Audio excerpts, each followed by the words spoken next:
Bueno, hace un ratito veíamos a Maggie Correa con el móvil hablando de la situación de limpieza en la ciudad de Montevideo. La limpieza, también los problemas de convivencia, edificaciones, contaminación acústica, son las principales preocupaciones de los montevideanos. ¿Cuál es la efectividad de resolución de conflictos cuando se presentan en la Defensoría del Vecino? Bueno, este es alguno de los temas que vamos a estar abordando con Ana Agostino, la defensora del vecino de la ciudad de Montevideo, a quien le damos la bienvenida y los buenos días. ¿Cómo anda?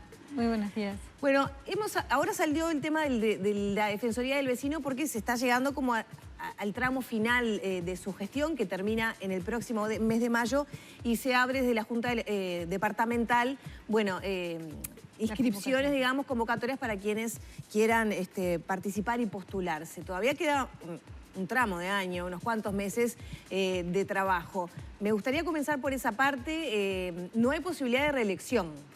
Me parece muy bien comentarle a toda la ciudadanía para que conozcan también cómo es el procedimiento de elección.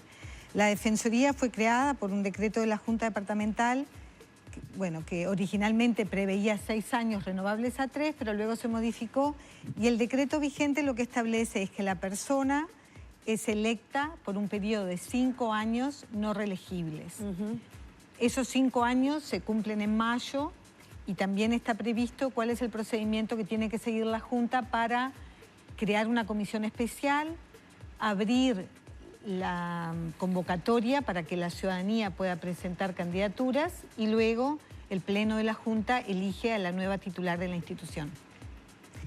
Ese periodo de presentación de candidaturas, en el mes de diciembre podían presentar los propios ediles y edilas, pero desde, en realidad, una fecha muy fea, porque era a fines de diciembre, se abrió, y hasta el 22 de febrero, o sea, hasta el próximo viernes, las organizaciones sociales, colectivos de vecinos, la academia, los propios partidos, pueden presentar candidaturas. Lo único que hay que hacer es llevar el currículum de la persona a la mesa de entrada de la Junta Departamental, y luego la comisión evalúa los posibles candidatos. ¿Hay interesados en ser defensor del vecino? Bueno, por el momento, hasta el 22 de febrero no vamos a saber, porque los recibe la Junta Departamental.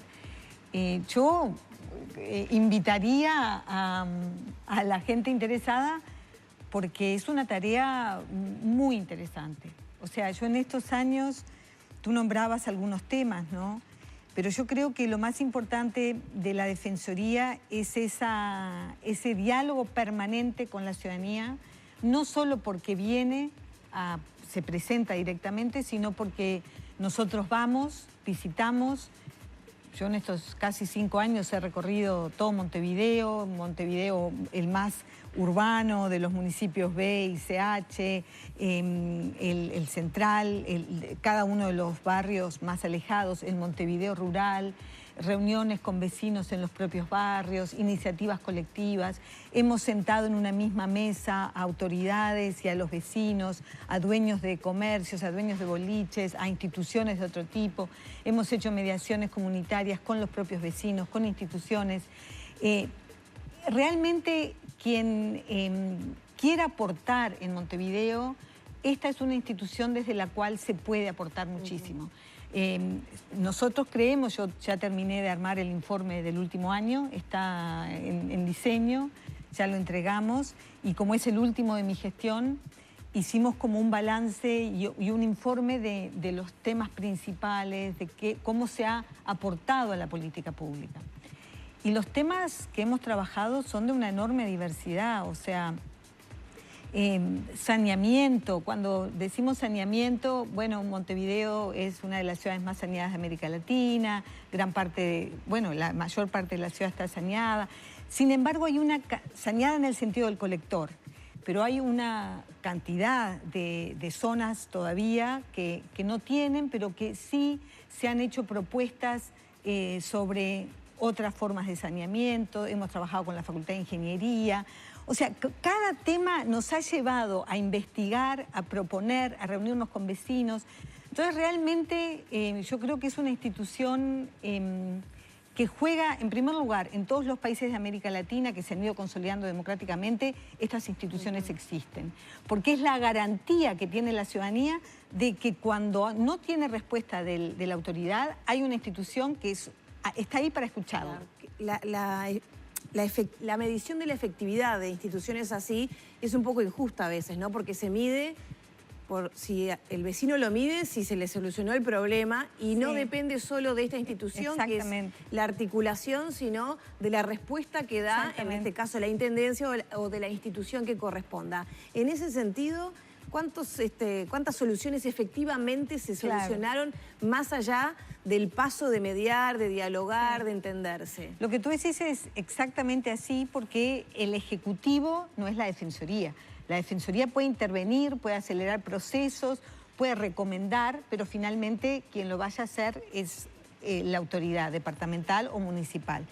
Capaz que como ejemplo de tu pregunta, nosotros este año, por ejemplo, tuvimos 1.053 asuntos en el 2018, de los cuales 982, o sea, el 93% se concluyeron. Algunos son consultas y otros son reclamos, o sea, los reclamos donde la persona tiene un número de expediente, no se solucionó. De los reclamos, el 77% al finalizar el año estaban concluidos. En algunos casos, como tú decís, se concluyó, puede ser que no se haya solucionado el problema, porque en algunos casos el reclamo de la persona puede no tener solución. Y otras veces porque la intendencia sigue en falta. ¿Y qué se toma por concluido entonces? Los concluidos es cuando se solucionó, cuando la persona dice, bueno, yo no sigo con el asunto, o cuando transcurrido un tiempo... si es 77, el 70 de la persona dijo, no sigo con el asunto porque me cansaron. No, nosotros tenemos todo eso establecido.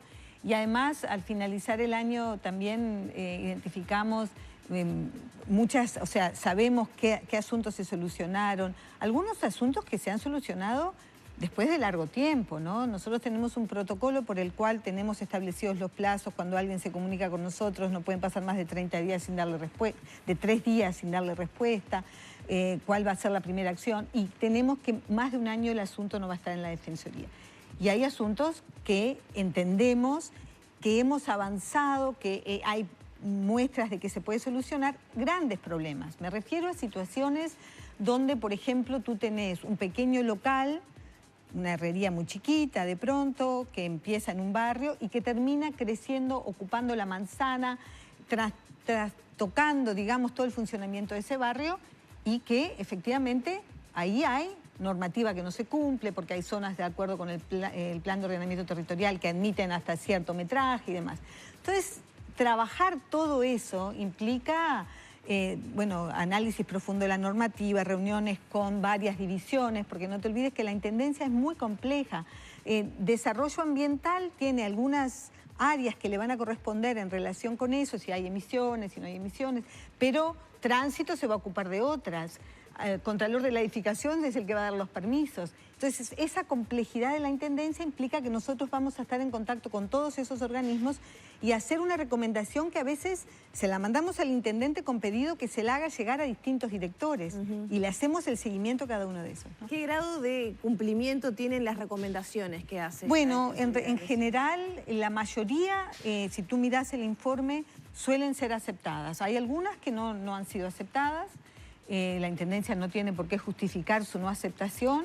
¿La mayoría cuánto? ¿Qué porcentaje? Bueno, te puedo decir 60%, que... 70%, voy o menos. Voy a buscar ese dato porque varía año a año.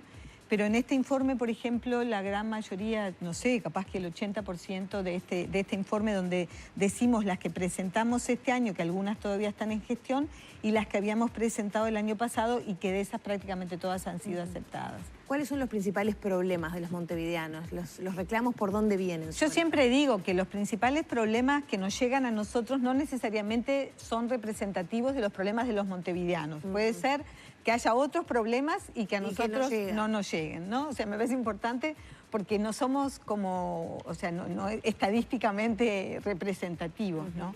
Lo que sí llegan son aquellos problemas que la gente está dispuesta a hacer el esfuerzo de seguirlo después que tuvo un no a su trámite. Y bueno, acá yo tengo el listado en el orden en que generalmente aparecen en la Defensoría, porque año a año varían un poco, pero siempre hay algunos que ocupan los primeros lugares. Contaminación acústica, movilidad, saneamiento, gestión de residuos, ferias vecinales, arbolado, establecimientos comerciales e industriales, el tema de las viviendas, tanto lo de fincas abandonadas como asentamientos, pensiones. El tema de pensiones ha crecido mucho en los últimos años, en parte también asociado, hay mucha gente montevideana que vive en pensiones, pero ha habido un incremento de la problemática porque también han llegado muchas personas migrantes a las pensiones. ¿Y ahí los reclamos que son gente, vecinos que se quejan de tener una pensión? No, ahí los reclamos tienen que ver con la situación de las pensiones. Maltrato, digamos. Maltrato, insalubridad. Sí. Y Ana, ahí... Perdón, con respecto a contaminación acústica, esto lo pregunto porque justamente hace un programa atrás estuvimos hablando con Cristian Di Candia. ¿Está asociado fundamentalmente al tema boliches, centros nocturnos y demás, o a otro tipo de contaminación acústica? Tiene justamente lo que tú decís, un área dentro de la contaminación acústica que es todo lo referido a lo que podríamos llamar esparcimiento. Ajá. Y la otra que tiene que ver con trabajo. Lo que yo decía de las herrerías, de los camiones de carga que generan muchos ruidos. Claro. O sea, hay muchos reclamos de personas que tienen una panadería o tienen un comercio que les genera muchos ruidos, o fábricas, eso también llega mucho a la También es ese tipo de contaminación acústica. Y cuando hablamos de movilidad... El tránsito, perdón, disculpame que te interrumpí, pero las alarmas. Ah, claro. Alarmas de coches, alarmas que suenan en viviendas. Las motos. No, la contaminación acústica incluso es un planteo que nosotros le hicimos al director de Desarrollo Ambiental, que Montevideo no tiene actualizado su mapa acústico. Y es un debe, o sea, es algo que nosotros entendemos que debería hacerse, que identifica cuáles son las zonas donde, qué tipo de problemas acústicos hay, ¿no? Claro. O sea, cuando fue el tema de los boliches, que nosotros trabajamos muchísimo, que hicimos más que una recomendación, hicimos propuestas normativas. De hecho, el decreto que finalmente se aprobó y que está pendiente de reglamentación, recoge, nosotros en este informe pasado mostramos punto por punto cómo va tomando las recomendaciones de la Defensoría. Pero ahí, en su momento, también habíamos planteado hacer un mapa acústico de la zona de boliches, claro, para que cuando se otorgan permisos, no se otorguen en esa zona que ya está saturada acústicamente.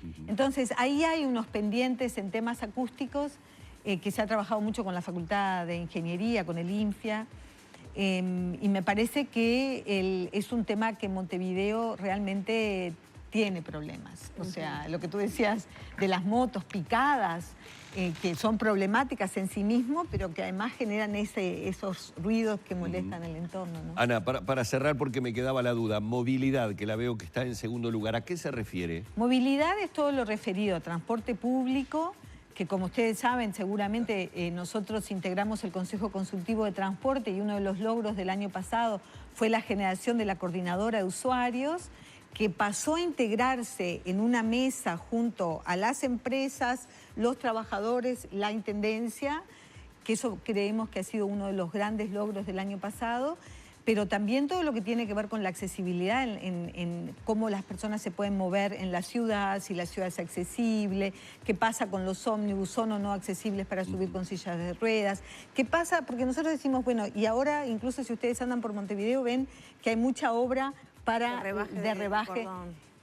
Eso tiene que estar acompañado de una fiscalización, porque muchos de esos terminan tapados por vehículos. Ferias, que cuando se hace la feria se establecen puestos enfrente a donde supuestamente van a ir. Entonces, todos esos temas de la movilidad, ¿no? Desde una perspectiva de derechos, el tema no es el transporte, el tema es la movilidad. El derecho a poder trasladarse en igualdad de condiciones por la ciudad.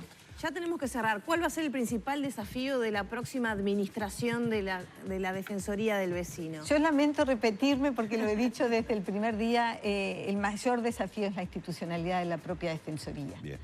Eso tiene que establecerse claramente, que tiene que tener funcionariado propio, tiene que tener más autonomía. Nosotros hemos hecho muchísimo trabajo y realmente la evaluación es positiva. Sin duda quedan algunas cuestiones pendientes, pero tener una institucionalidad de derechos humanos a la altura de lo que ocurre en otros países donde la institución tiene sus propios funcionarios, tiene recursos asignados, me parece que va a ser el desafío de la defensora o el defensor que asuma. Muchas gracias. Muy bien. El agradecimiento para Ana Agostino, defensora del vecino de la ciudad de Montevideo, que ha compartido estos minutos aquí en la mañana de Arriba Gente.